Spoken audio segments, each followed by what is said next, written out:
Hello everyone, कैसे हैं आप लोग। आशा करता हूँ काफ़ी अच्छे होंगे। अभी हम लोग क्लास 11th हिंदी में आरो बुक से चैप्टर मियां नसरुद्दीन के प्रश्न अभ्यास को देखेंगे। इसमें पाठ के साथ में पहला प्रश्न है, मियां नसरुद्दीन को नान भाइयों का मसीहा क्यों कहा गया है। देखिए, नान भाई वो होते हैं जो रोटी बनाते हैं।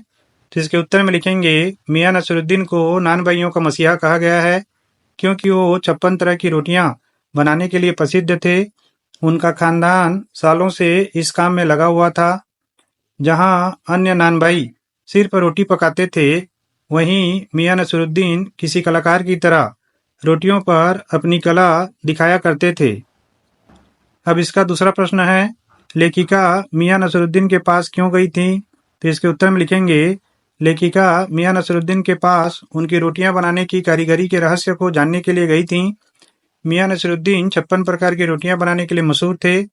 लेखिका पत्रकार होने के नाते उनकी इस कला को दुनिया को बताना चाहती थीं। इसका प्रश्न 3 है, बादशाह का नाम का प्रसंग आते ही लेखिका की बातों में मियां नसरुद्दीन की दिलचस्पी क्यों खत्म होने लगी। तो इसके उत्तर में लिखेंगे, बादशाह के नाम का प्रसंग आते ही लेखिका की बातों में मियां नसरुद्दीन की दिलचस्पी इसलिए खत्म होने लगी। देखिए, पूरा का पूरा हमने क्वेश्चन से लिखा हुआ है, क्योंकि उनके परिवार ने कभी बादशाह के लिए रोटियां नहीं बनाई थीं। वे किसी बादशाह का नाम नहीं जानते थे। इन बातों में कोई सच्चाई नहीं थी। इसमें प्रश्न 4 है, मियां नसरुद्दीन के चेहरे पर किसी दबे हुए अंधड़ के आसार देख यह मजमून न छेड़ने का फैसला किया।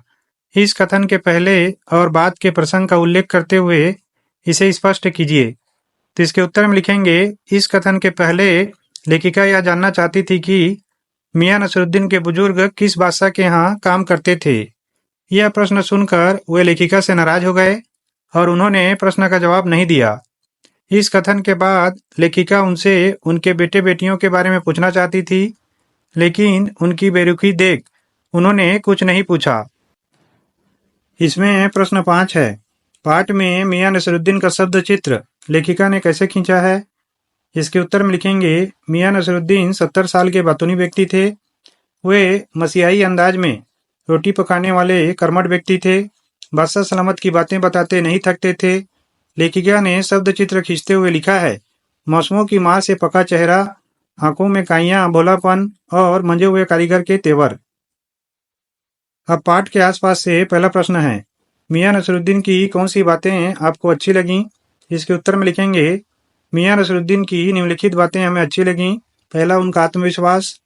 दूसरा, बात करते समय भी काम करते रहना। तीसरा, अपने शागिर्दों को काम सिखाने के साथ वेतन भी देना। चौथा, उनका 56 प्रकार की रोटियां बना लेना। पांचवा, उनके बातचीत करने का अंदाज। इसमें प्रश्न दूसरा है, तालीम की तालीम ही बड़ी चीज होती है। यहाँ लेखक ने तालीम शब्द का 2 बार प्रयोग क्यों किया है। क्या आप दूसरी बार आए तालीम शब्द की जगह कोई अन्य शब्द रख सकते हैं, लिखिए।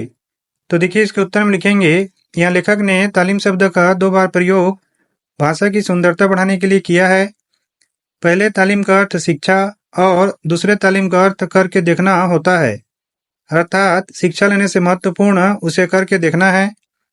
दूसरी बार आए तालीम शब्द की जगह अभ्यास शब्द का प्रयोग कर सकते हैं। इसमें प्रश्न 3 है, मियां नसरुद्दीन तीसरी पीढ़ी के हैं जिसने अपने खानदानी व्यवसाय को अपनाया। वर्तमान समय में प्रायः लोग अपने पारंपरिक व्यवसाय को नहीं अपना रहे हैं, ऐसा क्यों। तो इसके उत्तर में लिखेंगे, वर्तमान समय में प्रायः लोग अपने पारंपरिक व्यवसाय को निम्नलिखित कारणों से नहीं अपना रहे हैं। पहला है, पुराने व्यवसायों में कम कमाई के कारण परिवार चलाना कठिन है। दूसरा है, नई तकनीक वाले व्यवसायों में ज़्यादा आय होती है। तीसरा है, शिक्षित लोग सेवा क्षेत्र वाले व्यवसायों को अपना रहे हैं। प्रश्न 4 है, मियाँ कहीं अफगान नवीस तो नहीं हो। यह जो खोजियों की खुराफत है, अखबार की भूमिका को देखते हुए इस पर टिप्पणी करें। तो इसके उत्तर में लिखेंगे, इस कथन से पता चलता है कि अखबार वाले कई बार अपने प्रचार के लिए बातों को बढ़ा चढ़ाकर छाप देते हैं, जिसकी वजह से मियां नसरुद्दीन अखबार पढ़ने और छापने वालों से नाराज हैं। लेकिन पत्रकार नई बातों और जानकारियों को हमारे ध्यान में लाकर हमारा ज्ञान बढ़ाते हैं, इसलिए उनकी बात एक सीमा तक ही सही है। अब चलिए देखते हैं कि इसने इस चैप्टर को काफ़ी अच्छे से समझा है। इस क्वेश्चन के आंसर को आपको कमेंट करके बताना है। क्वेश्चन है, मियां नसरुद्दीन के पिता का नाम क्या था? इसमें ऑप्शन पहला है मियां शौकत, दूसरा है मियां रहमत, तीसरा है मियां बरकत और चौथा है मियां असमत। तो आशा करता हूँ वीडियो आप लोगों को काफ़ी पसंद आया होगा। Thank you for watching.